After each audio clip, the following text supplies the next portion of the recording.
నమస్తే welcome to our voice నేను journalist నవత ప్రముఖ యోగా గురువు పద్మశ్రీ అవార్డు గ్రహీత స్వామి శివానంద గారు 128 సంవత్సరాల వయస్సులో తుది శ్వాస విడిచారు.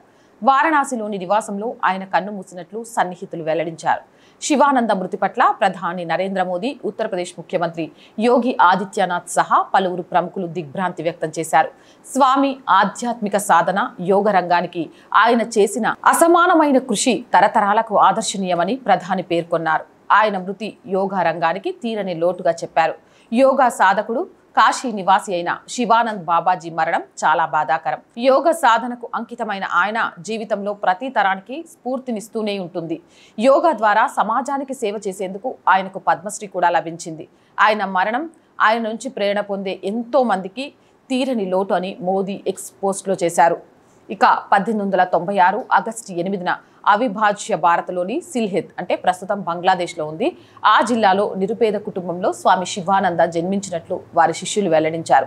6 ఏళ్ల వయసులోనే శివానంద తల్లిదండ్రులు మరణించారు. దీంతో ఆయన బెంగాల్లోని ఓ ఆశ్రమంలో పెరిగారు. గురు ఓంకారానంద గోస్వామి ఆయనను పెద్ద చేయడమే కాక యోగా వంటి ఆధ్యాత్మిక విషయాల్ని బోధించారు. ఈ క్రమంలోనే తన జీవితాన్ని సమాజ సేవకు అంకితం చేశారు. 50 ఏళ్లుగా పూరిలో 400 నుంచి 600 కుష్టి రోగులకు సేవ చేశారు. శివానంద్ బాబా వారణాసిలోని బేలుపూర్ ప్రాంతంలోని దుర్గాకుండ్లో ఉన్న కబీర్ నగర్లో నివసించారు.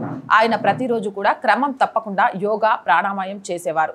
ఆయన జీవితం బ్రహ్మచర్యానికి అనేక మందికి ఉదాహరణగా నిలిచింది. అయితే యోగా రంగానికి చేసిన కృషికి గాను 2022లో శివానంద అప్పటి రాష్ట్రపతి రామ్నాథ్ కోవింద్ చేతుల మీదుగా పద్మశ్రీ అవార్డును అందుకున్నారు. ఆ సమయంలో తెల్లని దోవతి, కుర్తా ధరించి కాళ్లకు చెప్పులు లేకుండా అత్యంత సామాన్యంగా వచ్చి పురస్కారాన్ని స్వీకరించారు. దీంతో అప్పట్లో అందరి దృష్టిని ఆకర్షించారు. ఆయన ఆత్మకు శాంతి చేకూరాలని ఆర్ వాయిస్ కోరుకుంటుంది. అలాగే వీడియోస్ వైరల్ కావాలి అనుకుంటే లైక్ చేసి షేర్ చేస్తూ ఉండండి. ఆర్థికంగా ఆర్ వాయిస్కి చేయుతగా నిలవండి. ఛానల్ చూస్తున్న ప్రేక్షకులు చేస్తున్న సహాయమే ఆర్ వాయిస్ని నడిపిస్తుందండి. మీరే మా ఛానల్కి ఏమంటారు పెద్ద దేవుళ్ళు. ప్లీజ్ ఇలానే సపోర్ట్ చేయండి. ఒక ఆఫీస్ పెట్టుకొని మేము బ్రేక్ ఈవెన్కి వెళ్ళేదాకా సపోర్ట్ చేయాలి అనుకునేవారు సబ్స్క్రిప్షన్ పక్కనే జాయిన్ అనే బటన్ ఉంటుంది. 1 to 5 లెవెల్స్ ఉంటాయి. ఏదో ఒక లెవెల్లో సపోర్ట్ చేయండి. అలాగే స్క్రీన్ మీద గూగుల్ పే, ఫోన్పేతో పాటు అకౌంట్ డీటెయిల్స్ కూడా ఉంటాయి. మీకు తోచిన సహాయాన్ని చేయొచ్చు. వ్యాపార ప్రకటనల కోసం 8328500576 నెంబర్కి సంప్రదించండి. ప్రజా సమస్య ఏదైనా మీ గొంతుకను మా గొంతుకగా వినిపిస్తాం. 8328500576 నెంబర్కి సంప్రదించండి. ఇంకొక విషయం, కొంతమంది ఫోన్ చేసి నువ్వు ఆ వీడియో చేయలేదు, ఈ వీడియో చేయలేదు, ఒక మతానికి సంబంధించి చేస్తున్నావు అని మాట్లాడుతున్నారు. ఇది నా ఛానల్, నా ఇష్టం అండి. నాకు నచ్చినే చేసుకుంటా.